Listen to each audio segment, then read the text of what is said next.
네, 오늘의 국제 뉴스 정리를 해드리는 시간입니다. 요즘의 국제 관계의 화두는 어떤 것일까요? 지금 세계는 동의대학교 김태환 교수와 함께합니다. 안녕하세요. 예, 안녕하세요. 네, 먼저 이 21세기 2023년에 이런 이야기가 들릴 줄 몰랐습니다. 간첩단 소식. 네. 이야기를 좀 해야 될 것 같은데 뭐 정 좀 해주시죠. 그게 엊그제였죠. 9일에 우리 국정원하고 경찰이 제주 지역의 모 진보 정당의 전 현직 간부 그리고 농민단체 간부에 대해서 국가보안법 위반 혐의로 조사를 하고 있다고 보도를 했습니다. 네. 보도에 따르면 이미 지난 정부에서부터 혐의가 포착돼서 수사가 진행되어 오던 그런 사안이라고 하는데 이들은 2017년 7월에 캄보디아에서 북한 노동당 대남 공작 부서인 문화교류국 소속의 공작원하고 캄보디아에서 접선을 했고 이후에 포섭돼서 소위 한길회를 의미하는 H기역 H라고 하는 지하 조직을 구축해서 북한으로부터 친일 적폐 청산, 반정부, 반미 및 한미 군사훈련 중단과 같은 그런 활동을 해왔다고 합니다.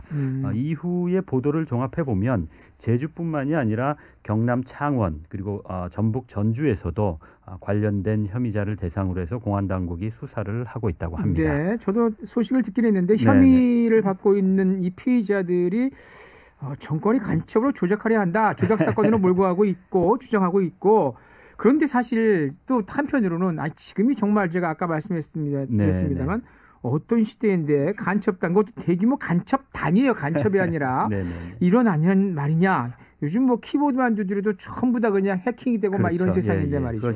오히려 더 심각할 수 있는데 제가 두 가지를 말씀드리고 싶은데요. 첫째는 간첩 사건이라고 이렇게 새삼스러워 뭐 이렇게 너무 할 필요는 없다는 겁니다. 그리고 너무 감정이나 정치적으로 인식하지 말아야 한다는 그런 말씀을 드리고 싶은데 사실 어느 국가나 이 간첩죄를 특히 엄하게 처리하고 있습니다. 왜냐하면 국가 이익하고 직결된다고 생각을 하기 때문인데 그렇기 때문에 간첩 관련 이슈가 사실은 정치 외교적으로 대외 관계에 이렇게 좀 이용되고 활용되기도 합니다. 특히 미국이나 중국 혹은 뭐 러시아 같은 이런 강대국 간에는 그런 사례가 더 많은데요. 대외적인 외교 전쟁의 어떤 연장선에서 활용하고 있다는 거죠. 그렇지만 간첩 이슈가 국내 정치적으로 활용되는 거는 좀 얘기가 다릅니다. 좀 아주 위험할 수 있거든요. 사실 그런 대내 정치적인 분열 그리고 또 갈등 조장 이런 것도 사실은 북한의 대남 공작 부서의 어떤 여러 가지 목표나 수단 중에 하나이기도 할 겁니다. 그리고 또 둘째는 국가 간의 간첩 활동은 늘상 있는 일이라는 그런 현실 인식이 중요합니다. 이거는 뭐 적성국하고 관계뿐만이 아니라 우방국끼리 관계에서도 마찬가지인데요. 용어가 좀 딱딱해서 그렇지 사실은 간첩 활동이라는 거는 기본적으로 상대의 정보를 수집하는 행위입니다. 그렇겠죠. 그러니까 그래서 저처럼 이제 국제 관계를 공부하는 사람들은 그래서 외교관들을 허가를 낸 간첩 정보 수집가라고 그렇게 표현을 하기도 합니다. 외교관들은 그 외교부뿐만이 아니라 정부의 다양한 부처에서 외교관의 명찰을 달고 주재국의 외교관으로 이렇게 파견돼서 상주하면서 자기 부서와 관련된 정보를 다양하게 수집을 합니다.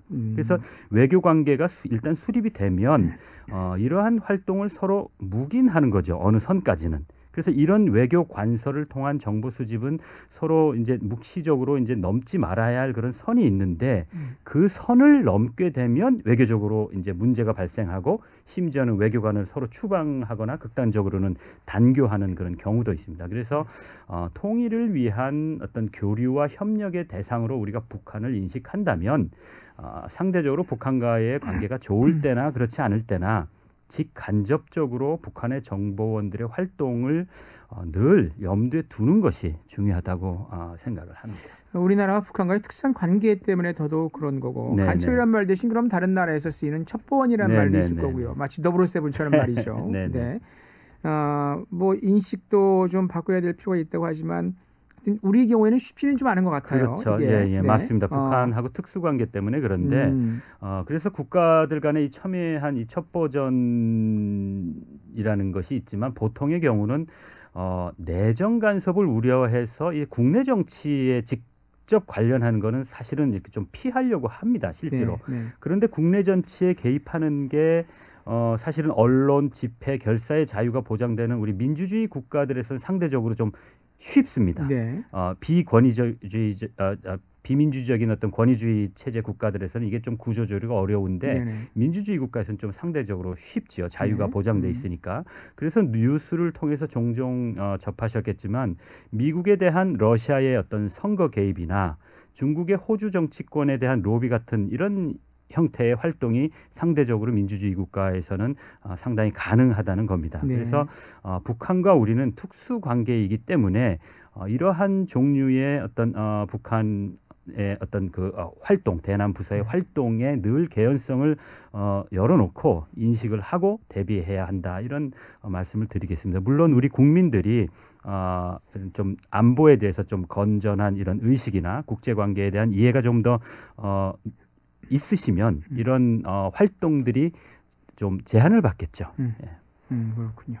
자, 다음 소식 이야기해야 될 것 같은데 참 답답하긴 해요. 요즘 그 뒤늦게 중국이 제로 코로나에서 위드 코로나를 전환을 했지 않습니까? 네네, 맞습니다. 어려움들이 굉장히 많이 따르고 있어요. 대내외적으로. 네, 중국을 경유해서 입국하는 방문객에 대한 코로나 검사와 통제를 일본이나 유럽, 미국의 여러 나라들이 강화하고 있는데 그렇죠. 우리도 지금 동참을 했어요. 맞습니다. 그런데 문제는 중국이 한국에게도 똑같이 하겠다라고 하고 사실 또 선언을 했어요. 또 그렇게 하겠다고. 맞습니다. 네, 이 소식 좀 궁금해하신 분 많습니다. 이게 이 유럽 국가들 EU나 미국, 캐나다, 호주, 일본 그리고 뭐 대만 등은 작년 벌써 11월 27일 이후부터 순차적으로 중국발 입국자의 규제를 연이어서 이제 발표하고 시행해 왔는데 우리나라는 이번 달 2일에 이르러서야 비로소 이제 입국 규제를 시작을 했습니다. 네.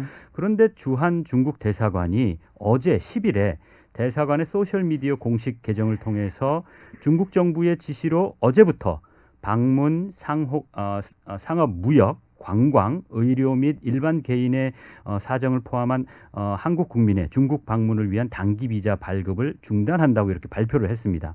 또 주 일본 중국 대사관도 어젯밤에 홈페이지를 통해서 어제부터 일본 국민에 대한 중국의 일반 비자 발급을 일시 중단한다고 이렇게 공지를 해서 일본 정부는 이에 대해서 상당히 크게 항의를 하고 철회를 요구하고 있다고 일본 교도통신이 보도를 했습니다. 그러니까 네. 일본하고 한국하고 뭐 굳이 따지자면 한국을 먼저 하고 일본은 밤에서야 했는데 네. 뭐 그건 큰 의미는 없을 것 같고 한국하고 일본이 지금 뭐 보복이라고 할 표현도 하는데 그런 이제 제재를 받고 있는 상황입니다. 네.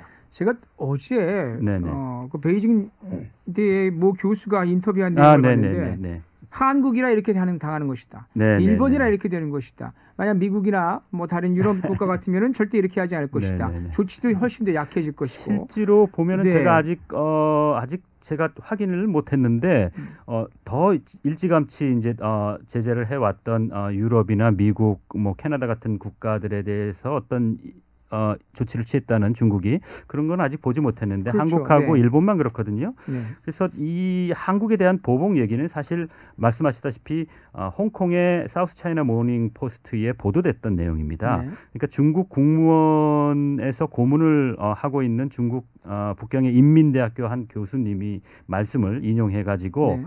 한국 국회의 한 대만 의원 친선협회 회장인 조경태 의원이 이끄는 국회의원 대표단이 지난 연말에 28일부터 31일까지인가요? 대만을 방문했는데 이것에 대한 보복일 수 있다고 이렇게 보도를 오늘 한 겁니다. 그러니까 우리가 중국 경유의 입국자에 대한 제재를 가한 것에 대한 보복이 아니라 작년 말에 우리 국회에 한 대만 의원 친선 의원단이 대만을 방문한 것에 대한 보복이라는 거죠.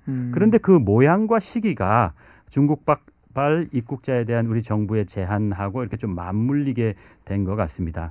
그래서 여기서도 제가 꼭 말씀드리고 싶은 거는 이 문제도 앞서 말씀드렸던 북한의 간첩단 사건하고 같이 어떤 감정이나 정치적인 접근 같은 것은 국익을 위해서 바람직하지 않다고 저는 생각을 합니다. 오히려 국가 간의 관계에서 사실은 특별한 상황이 아니면은 상호주의 원칙이 보통입니다. 그러니까 좋은 반응이든 나쁜 반응이든 상대국이 하는 만큼 하는 겁니다. 이렇게 행동을 하면 상대국도 어떤 행동을 할 때 이 정도 우리가 하면 상대국도 이 정도는 할 거야 하고 예측 가능하게 되고 그런 것을 통해서 서로 오해로 인한 관계 악화를 막을 수 있다는 그런 이유 때문에 그런 거죠. 그러니까 상호주의 바탕 위에서 여러 외교적인 또는 어떤 국내외적인 정치적인 사안을 고려한 연후에 국가마다 서로 조금 과하거나 덜하거나 이렇게 좀 조정해서 반응을 하는 게 사실은 국제관계의 일반적인 현상입니다. 그러니까 우리가 제안하는 만큼 상대도 제안하는 것 그 자체를 가지고 우리가 뭐라고 할 수는 사실은 없는 겁니다. 그러니까 중국도 우리나라한테 이야기할 때 한중 우호의 정치적 기반을 훼손할 위험성이 매우 높다 하고 이렇게 불평을 하는 거거든요. 그리고 우리도 중국에 대해서 과학적 방역에 근거한 조치인데 한중 우호 관계를 훼손한다고 하는 거는 좀 포인트가 초점이 빗나가는 거다 하고 이렇게 유감을 이렇게 표명하고 있는 거고요. 다만 제가 개인적으로 볼 때는 최근에 대중국 견제를 위한 어떤 한국과 일본 그리고 미국 사이의 어떤 협력이 상당히 공고화되는 추세입니다. 그걸 또 중국도 우려하는 상황입니다. 사실은.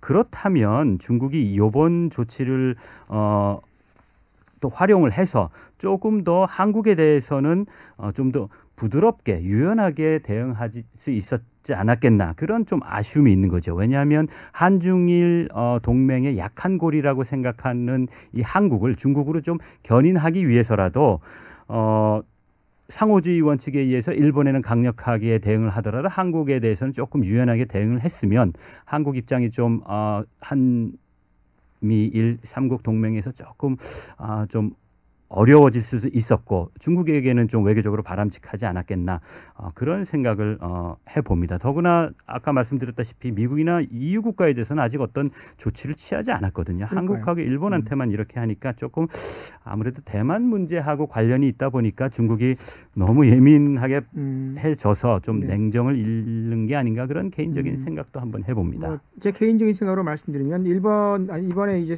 조치로 인해서 중국 그 국민들은 일부 네티즌들이겠습니다만 약소국, 강대국 뭐 이런 이야기를 하면 소국, 대국을 이야기하면서 얘기하는 것 그런 것들도 이제 사실은 맞습니다. 예. 그게 이제 가장 큰 문제거든요. 사실은 우리가 우려하는 것도 중국이 이제 경제적으로 상당히 비중이 커지고 미국하고 이제 전 세계를 같이 이렇게 경영하고 있다는 그런 의식이 강대국 의식이 커지다 보니까 상대적으로 중국 주변의 국가들이 그런 위기 의식을 갖게 되는 것 같은데 우리를 포함해서 이건 중국을 위해서도 사실은 바람직하지 않아서 좀 더 이렇게 좀 열린 마음으로 대화가 필요하지 않을까 그런 생각을 해봅니다. 정치적인 접근이긴 합니다만 서로 간에 양국 간에 국민 간에는 불화가 점점 더 조장될 수 있는 그런 또 조치이기도 했습니다. 자, 오늘 동의대학교 김태환 교수와 함께 국제뉴스 하나씩 짚어봤습니다. 감사합니다. 예, 고맙습니다. 네, 30분 교통정보 전해드리기 전에 캠페인 듣고 오겠습니다. 부산교통방송